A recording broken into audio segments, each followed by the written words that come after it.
Las armas que los indígenas mexicanos usaron en contra de los españoles. Bienvenidos a Nopal Brothers y Nopal Sisters a este nuevo video del Nopal Times Tops. Mi nombre es Marvin Lara y hoy te hablaremos de la tecnología militar de los pueblos originarios de México que utilizaron para combatir a los españoles.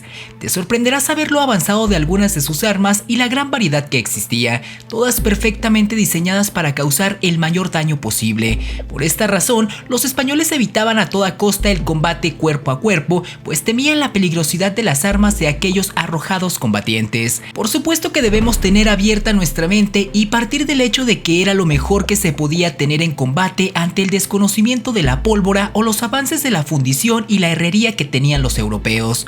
Por ejemplo, ¿sabías que utilizaban veneno en las puntas de sus flechas para hacerlas más letales? Pues de esto y mucho más te hablaremos el día de hoy en nuestro video. Para elaborar este video nos basamos en el interesante libro Las armas de la conquista de Alberto Mario Salas, un extenso estudio de 1950 que hasta el día de hoy no ha sido igualado. Además de otros artículos como Españoles contra Mexicas, Armas en la Conquista de México de Tatiana Botero y las armas que los mexicas usaron contra los españoles en la conquista, publicado en Academia Play de España. Así que una vez aclarado lo anterior, ponte cómodo y agarra la botana que aquí comenzamos.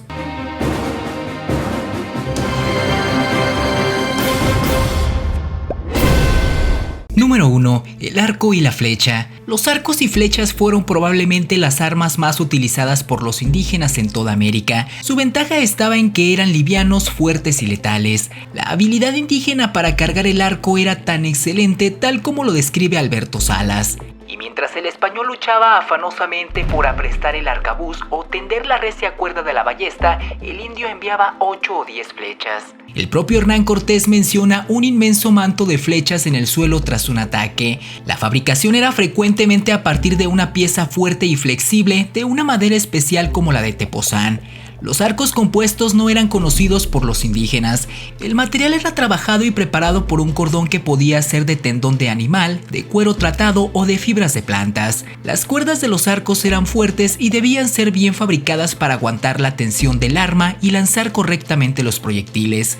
Existían talleres especiales para la fabricación de arcos y flechas, en concreto en el patio del templo de Huitzilopochtli, el dios de la guerra. El nombre de los arcos mexicas era Tlahuitoli y el de los arqueros era Tequihua. El elemento intrínsecamente asociado a los arcos era la flecha o mitl. El astil era normalmente de caña y la punta de obsidiana o cobre. Existían flechas de distintos tipos, algunas con dientes, varias puntas o envenenadas. Otras estaban diseñadas para que su extracción sea imposible o muy dificultosa. Al final del astil se colocaban plumas frecuentemente en forma de espiral, lo cual generaba un movimiento de rotación para que la penetración fuese más eficaz.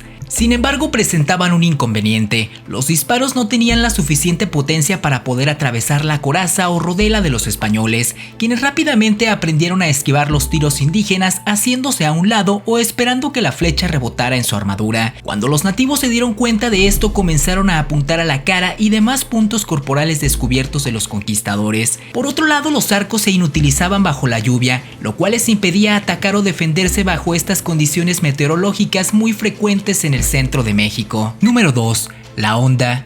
La honda consiste en una trenza o correa de aproximadamente 2 metros, doblada por el medio donde tiene un ensanche u óvalo en el que se coloca la piedra o proyectil. Sujetándola por los dos extremos, se voltea y en el momento adecuado se suelta uno de los extremos, liberándose la piedra que vuela a gran velocidad hacia el objetivo.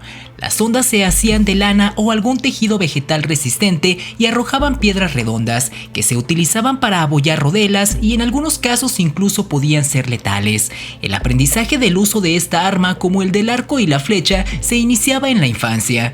La honda es capaz de arrojar objetos pequeños desde los 50 gramos hasta objetos medianos menores a los 500 gramos. Y aunque su uso se extendió a todas las culturas del continente americano, en el caso de México eran llamadas tematlatl y estaban fabricadas normalmente con fibras de agave. La munición era principalmente piedras ovaladas o puñados de barro rellenas de pequeñas piedras y esquirlas de obsidiana, las cuales resultaban muy efectivas principalmente contra los caballos. Número 3. Estólica o atlatl. Una de las armas más características y llamativas de los mexicas era el atlatl, llamada estólica por los españoles. Se trataba de un mortífero lanzadardos. Después del arco, esta era una de las armas más utilizadas por los aztecas. Otras civilizaciones americanas precolombinas también usaban esta arma. Su origen es muy antiguo y se pueden ver representaciones de la misma en esculturas, relieves, cerámicas pintadas, etc. Una estólica consistía en un aparato de madera con un mecanismo de palanca con un gancho en el extremo en el que se colocaban las partes posteriores de las tiraderas, los proyectiles, flechas largas. La tiradera quedaba así paralela al propulsor. El efecto de la estólica es el de prolongar y acentuar la fuerza del brazo, confiriendo al proyectil más fuerza para la penetración y la distancia. Su fuerza era aún mayor que la del arco. Las tiraderas se denominaban tlacochtli y medían aproximadamente 1.8 metros. Las puntas eran de obsidiana o hueso. La fuerza que le imprimía el sistema de palanca al lanzamiento de los dardos era tal que, según los cronistas, eran capaces de atravesar una puerta. Esta arma, al igual que el arco, no les era desconocida a los españoles, ya que la estólica se parecía al amentum romano, en el cual el sistema era el mismo, pero se fabricaba de cuero. Número 4. Tepostopíllel. La tepostopíllel era un arma de primera línea común de los militares aztecas. Era un arma de asta y, a juzgar por las representaciones en diversos códices aztecas, era más o menos la altura de un hombre, con una gran cabeza de madera sobre 2 veces la longitud de la palma o más corto de los usuarios, con bordes afilados formados por navajas de obsidiana que fueron incrustadas en las ranuras talladas en la cabeza y cimentadas en el lugar con asfalto o resina vegetal como adhesivo. Esto hizo que el arma sea vagamente similar a la macuahuitl. Sin embargo, tenía un filo mucho más pequeño y un mango más largo. Esto le dio al arma un alcance superior, pero los golpes tenían que ser ejecutados con más cuidado. El conquistador Bernal Díaz del Castillo cita que en una ocasión su armadura fue atravesada por una lanza azteca y que solo su grueso almohadillo interior de algodón le salvó la vida. Por desgracia, la última tepostopíllel auténtica fue destruida en un incendio en 1884 en la Armería Real de Madrid, donde se alojaba. Número 5. El macuahuitl. El macuahuitl fue un importante arma de mano consistente en una masa alargada de madera con ambos filos de obsidiana. Esto hacía que se pareciera a una espada. Su anchura rodaba los 8 centímetros, su longitud entre los 90 y 1.20 metros y su peso entre los 2 y 3 kilos. Fue muy usada durante la conquista. Era un arma de gran efectividad que se fabricaba con un tipo especial de madera de estructura espesa, pesada y dura. Para su elaboración tallaban la obsidiana en forma de filos y se las ponían a sus armas en los extremos de las maderas de forma no continua.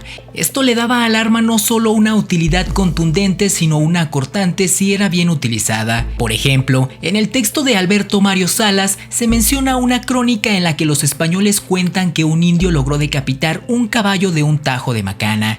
El modo de empleo de la macana es muy similar al manejo de una espada.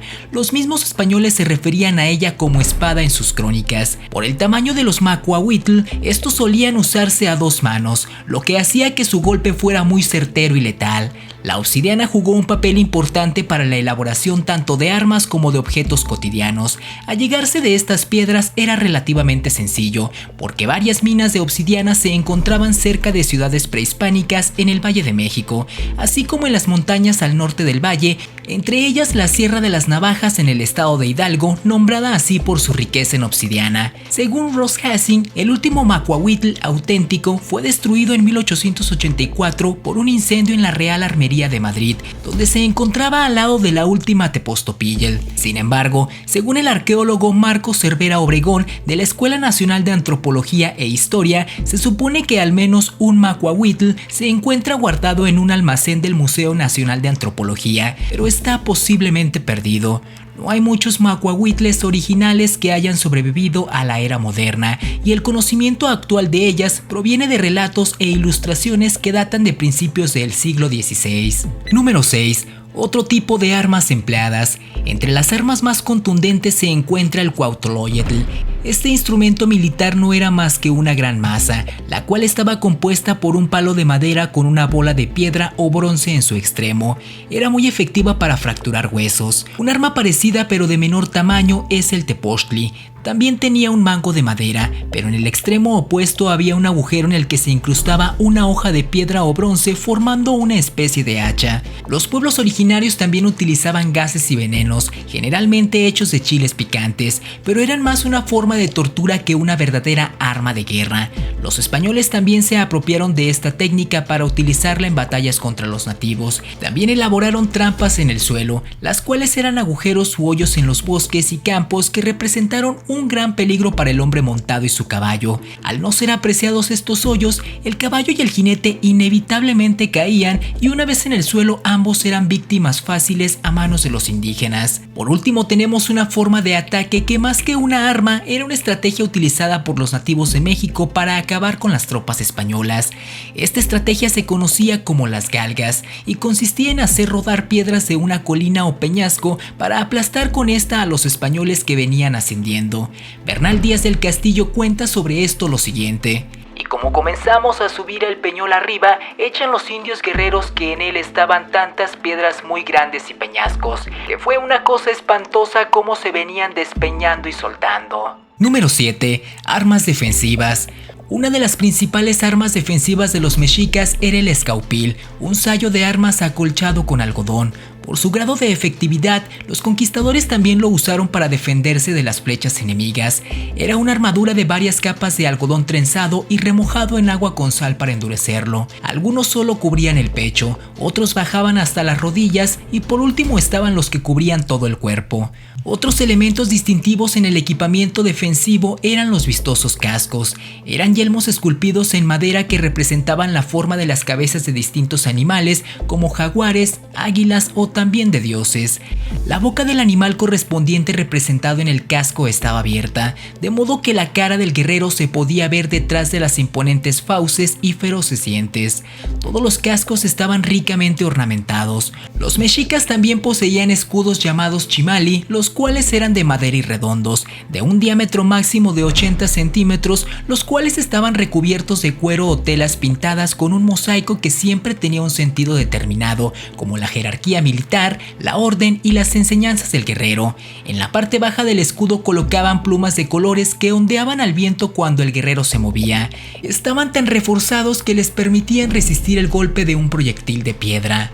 Sin duda no podemos asegurar que la derrota de los pueblos nativos de México se debió exclusivamente a la superioridad que tenían los españoles en su tecnología armamentista, sino que hubo diferentes factores como las estrategias militares empleadas por los conquistadores o las alianzas con los pueblos indígenas para combatir a determinados pueblos rebeldes. Lo que sí es cierto es que a lo que tenían a su alcance y con la tecnología de la época tuvieron poderosas armas para dar la batalla, a tal grado que los españoles por muchos años consideraron que la victoria se había debido a un origen divino. Muchas gracias Nopal Brothers y Nopal Sisters por ver nuestro video, y como siempre la opinión más importante es la tuya, por lo que te pedimos que nos dejes en los comentarios cuál crees que fue la principal razón por la que los españoles lograron derrotar a los distintos pueblos originarios de América.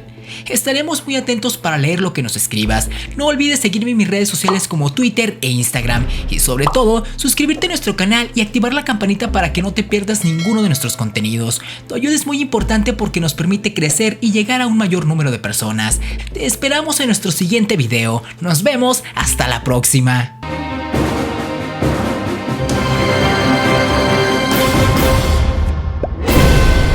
La increíble historia del espía más temida del mundo que pocos conocen. Bienvenidos Nopal Brothers y Nopal Sisters a este nuevo video del Nopal Time Stops. Mi nombre es Marvin Lara y hoy te contaremos la historia del espía que ayudó a ganar una guerra a pesar de tener una discapacidad. Lo sorprendente es que pocos han oído hablar de ella y hasta el momento no se han hecho películas que aborden sus impresionantes hazañas. Es por eso que aquí te platicaremos de la vida de Virginia Holt, la mujer a la que los alemanes le pusieron precio a su cabeza. Así que si quieres saber exactamente qué fue lo que hizo, no puedes perderte este